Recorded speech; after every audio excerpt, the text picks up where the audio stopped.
పాడు అమ్మా తెలంగాణమా, నాలుగు కోట్ల గానమా, అమ్మా తెలంగాణమా, నాలుగు కోట్ల గానమా. ఈ 4 కోట్ల ప్రాణాలకు 4 కోట్ల గ్రాణాలకు రూపమిచ్చినటువంటి తెలంగాణ తల్లిని రూపొందించినటువంటి నగాశీల చేతులకు మరి దండాలు పెడుతున్న సాంస్కృతిక సారథి. అప్పటి నుంచి కొంత నారాజు ఉన్నది మనసులో. ఎందుకున్నది అని అంటే అసలు ఈ జన్మ ఎవరికైనా వస్తా అదే ప్రపంచంలో మస్తుగా ఉన్నారు. ముఖేష్ అంబానీ కూడా ఉన్నాడు. హెలికాప్టర్ ఎత్తే కూడా చేరడానికి హెలికాప్టర్లు వేసుకొని పోతాడు. గసంటారు మస్తు డబ్బులు ఉన్నారు. మన గైనక్రాని గొప్ప కళ దేవుడు మనకి ఇచ్చిండు కదనే. ఈ కళను గౌరవించుకొని పోయి మనం ముఖేష్ అంబానీ లాగా పైసలు సంపాదించి ఇది కాదు కదా. దయచేసి ఎన్ని జన్మలెత్తకి కళాకారుని జన్మ అవుతుంది. ఇది ఏం జన్మ? మామూలు జన్మన? ఇది కారణ జన్మ. ఇది కారణ జన్మ, భగవంతుడు ఇచ్చినటువంటి గొప్ప జన్మ. ఎందుకంటే నేను చదువుకున్నా, నన్ను చాలా మంది అనేటోడు ఈ దేవుని ఇట్లా పీనికెళ్ళా, నన్ను గిట్ల పుట్టించా అని చాలా మంది కొండ చూసాను నేను. అలా దేవుడు పుట్టించాడు గిట్ల పుట్టించిన అని తిట్టుకున్నాడు. కానీ ఆ దేవుళ్ళనే పుట్టించినారు కదా మీరు. మీకేం తక్కువ నాకు అర్థం కాదు. అసలు ఆ దేవుళ్ళను జన్మనిచ్చేవాడు కదా నగాశీలు. నేను చూసిన ఆ దేవుడు ఎట్లుంటాడు, నీకెరకనా నాకెరకనా. మా నగాశోళ్ళు ఆయనకు నల్ల రంగేసి కిరీటం పెడితే ఆయన శ్రీకృష్ణుడు అయిపోయిండు. ఆయనే బొమ్మకు నెల తెల్ల రంగేసి కింద కూర్చోబెట్టి మన కోతి బొమ్మ పెడితే ఆంజనేయుడు ఆయన. సేమ్ ఒకటే బొమ్మ, ఒకటే కదా. నువ్వు ఎట్లా చెప్తే కదే దేవుడు, నువ్వు ఏదైతే కదే రంగు, గైన దేవుడు కదా. ఇక్కడ నుంచి వాస్తవం ఏంటంటే ఈ సృష్టికి, ఈ సమాజానికి మరొక సృష్టినిచ్చినటువంటి నగాసు. వాస్తవంగా ఒక్కటి గుర్తుపెట్టుకోవాలి దయచేసి. తెలంగాణ అంటేనే కళల రాష్ట్రం. ఈ రసమాయి బాలకిషన్ మీకని చాలా పేద కుటుంబం. మీరు అందరూ ఏమనుకుంటారు అంటే చైర్మన్ ఎమ్మెల్యే అంటే ఓ డామ్ డూమ్ అనుకుంటారు. ఇది అనుకుంటుంది కాదు వాస్తవంగా. ఈ ఎమ్మెల్యేకి చైర్మన్ ఎక్కడి నుంచి వచ్చింది మీరు ఒక్కటి గుర్తుపెట్టుకోవాలి దయచేసి. చాలా పేద కుటుంబం. నా తండ్రి 1994 వరకు, ఇది వాస్తవ చిత్రం నేను చెప్పేది కూడా, సిద్దిపేట మాది రావురుగ్ల. 1994 వరకు కూడా మా నాయన చెప్పులు కుట్టుకొని అంగట్లలో అమ్ముకొచ్చాడు. అంగళ్ళల్లో అమ్ముకున్నట్టు ప్రతి అంగడి పోయి, సిద్దిపేట అంగట్లో పోయి చెప్పులు అమ్ముకొని నూకలు కొనుకొచ్చుకుంటే నూకలు తిని బతికిండు రసమై బాలకిషన్. అక్కడ నన్ను సాధిపించింది అన్న. ఇందాక మా కృష్ణ ఒక మాట చెప్పిండు, ఎందుకు పదే ఎటువైనా భూమికి సూర్యుని చుట్టూ తిరుగుతుంది అన్నట్టుగా కృష్ణని ఎంత మతలాభ చెప్పిండో మీరు ఎవరు గమనించినారు కదా. ఏది చెప్పినా అటు పోతుంటే చక్కని వచ్చి చదువుతుంటే తిరుగుతున్నాడు. చదివి అని చెప్పేసి అంటే తిరుగుతున్నాడు, దీని చుట్టూ తిరుగుతూ ఉన్నాడు. వాస్తవంగా మా నాయన గత పోయిన నాకు పుస్తకాలు ఇచ్చి నన్ను చదివిపించింది. నన్ను చదివిస్తే నాకు 95లో మంచి ఇంత హాస్టల్లో పోయిన పుస్తకాలు చదువుకున్నా. 95లో అయితే టీచర్ ఒకరు దొరకబట్టుకున్నా. టీచర్ అయిపోయింది మంచి గవర్నమెంట్ టీచర్ అయినా. అట్లా 20 సంవత్సరాలు టీచర్ చేసిన నేను. టీచర్ అయిపోయిన తర్వాత నేను ముఖ్యమంత్రి కేసీఆర్ గారు ఊరు పక్కన సిద్ధమడక కాబట్టి సారు టీడీపీ నుంచి ఎన్నికల్లో పోటీ చేసినప్పుడు హాస్టల్లో చదువుకున్న పాటలు పాడడానికి 8వ తరగతి పిల్లగాడు చంద్రశేఖర్ అన్న వచ్చి ఎన్నో ఇదే పన్నది.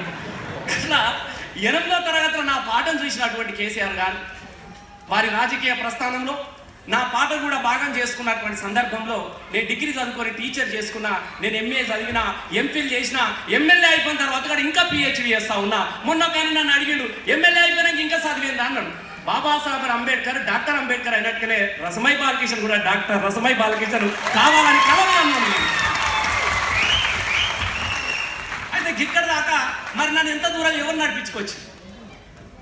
కొద్దిగా చదువుకున్నా కాబట్టి ఆ చదువుకు మీరు బొమ్మకు రంగులద్దినట్టుగానే కొంచెం నేను ఈ పాటల కళలు రంగులద్దిన ఆట పాటలు నేను ఎమ్మెల్యే అయిపోయినా. మీరు కూడా మీరు నాణ్యంగా మీదానికి కూడా అద్భుతమైనటువంటి రంగుల చిత్రాలు నాకు వాస్తవంగా ఒక్కొక్కసారి చెప్తా ఉంటే వాస్తవంగా మన వైకుంఠం సార్ నేనే మొదటిసారి ఉగాది పురస్కారం, తొలి తెలంగాణ ఉగాది పురస్కారం నా చేతుల మీదుగా ముఖ్యమంత్రి గారి సమక్షంలో వారికి అందించడం జరిగింది. నేను ఇక్కడ ఇదే రవీంద్ర భారతి సాక్షిగా, ఈ రవీంద్ర భారతి సాక్షిగా ఎందుకు ఇవాళ అన్న ఒక మాట చెప్పిండు. మొట్టమొదటిసారిగా మా వాళ్ళు రవీంద్ర భారతిలోకి వచ్చిర్రు అన్నాడు. రవీంద్ర భారతిలోకి రావడం ఒక్కటే కాదు, గత 3-4 రోజులుగా ఇక్కడ మీ చిత్రకళ ప్రదర్శన కూడా జరిగిందన్న విషయాన్ని కూడా మనం గుర్తు పెట్టుకోవాలి. తెలంగాణ అంటే కళల రాష్ట్రం. ఇందాక అమ్మాయి పాట పాడింది, ఎంత అద్భుతంగా పాడింది.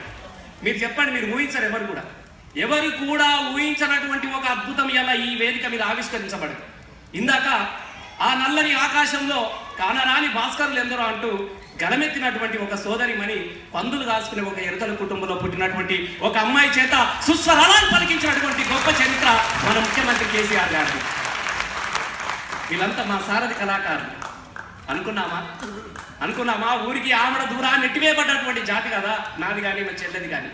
ఊరికి ఆమడ దూరాన ఎక్కడుంటే అంటే గట్లా పోతా ఉంటారు చూడు. ఎక్కడైతే చీకటి ఉంటాయో, ఎక్కడైతే ఊరికి దూరంగా మురికి వాసన కొడుతుందో ఆ మురికి వాసన అవాసాలేదో ఈ దళిత గిరిజనులే అని చెప్పేసి ఊరికి ఆమడ దూరంలో ఉన్నటువంటి ఒక దళిత పిల్లలను ఇలా ఈ రవీంద్ర భారతి సాక్షిగా మేము పాటలు పాడుతుంటే మురిసిపోయింది. ఈ జీవితాన్ని ఎవరిచ్చారు? ముఖ్యమంత్రి కేసీఆర్ గారు ఇచ్చారు. ఆ అమ్మాయికి 25,000 జీతం. మా సాంస్కృతిక సారథిలో 550 మంది గొంతెత్తిన కళాకారులకు ఉద్యోగం ఇచ్చినటువంటి గొప్ప చరిత్ర ముఖ్యమంత్రి కేసీఆర్ గారు. మాకు ఇంత జీవితాన్ని అందించినటువంటి ముఖ్యమంత్రి కేసీఆర్ గారు ఇంత అద్భుతాలను, చరిత్ర వారసత్వాలను, చరిత్ర సజీవంగా రూపొందించి చిత్రాలు అద్దినటువంటి మిమ్మల్ని మర్చిపోతాడే సార్? మీరు గుర్తు పెట్టుకోకుండా ఉంటామా?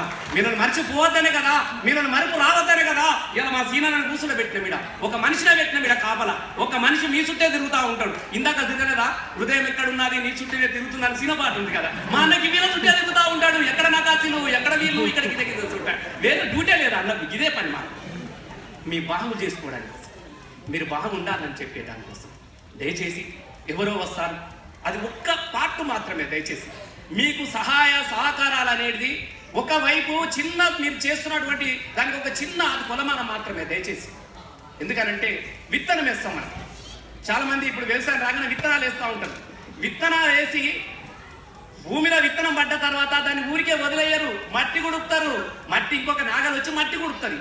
ఆ మట్టి గుడిపినటువంటి కొన్ని విత్తనాలు, మట్టి కూడిపబడ్డటువంటి విత్తనాలు కొన్ని భూమి పొరలు చీల్చుకొని మొలకెత్తి ఆకాశమంతా ఎత్తికి పండ్లనిస్తాయి, కాయనిస్తాయి, నీడనిస్తాయి.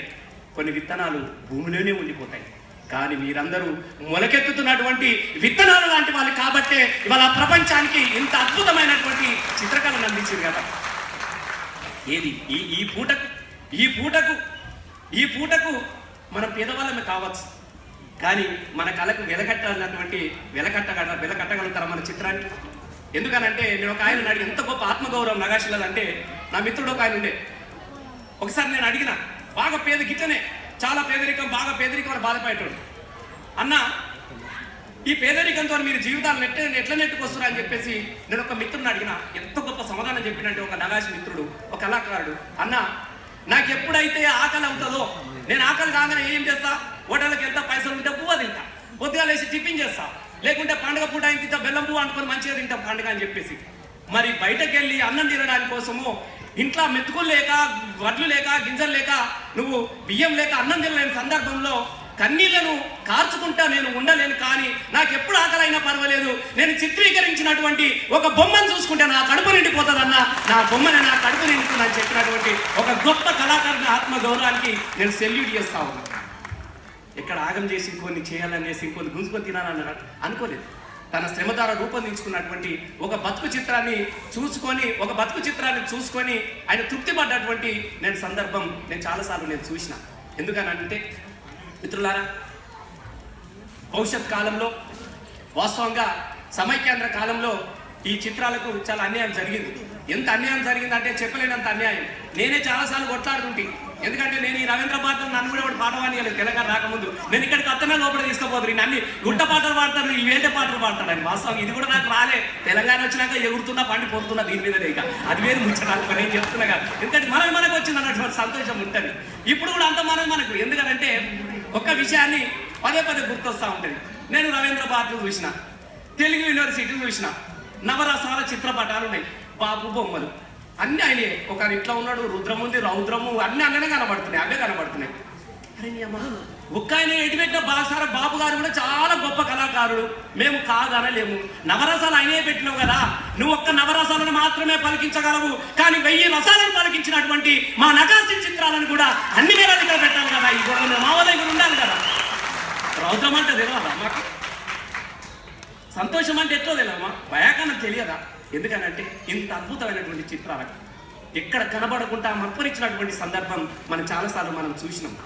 బొమ్మ అంటే లేపాక్షే, వేరే బొమ్మనే కనబడదు, నీకు లేదు. ఒకవేళ ఇది పోతే కూడా అదే కలుపుకొని ఇది కూడా అదే అని చెప్పేసి అమ్ముకున్నటువంటి రోజులు కూడా చూసినాం మనం. ఇది తీసుకుపోవాలన్న పెట్టాలి, స్టిక్కర్ అంటియాలి, దీనికి అనలే, ఇది మనదేనండి, అబ్బే చాలా గొప్ప చిత్రం అండి బాబో అని అన్నటువంటి రోజులు కూడా మనం చూసినాం.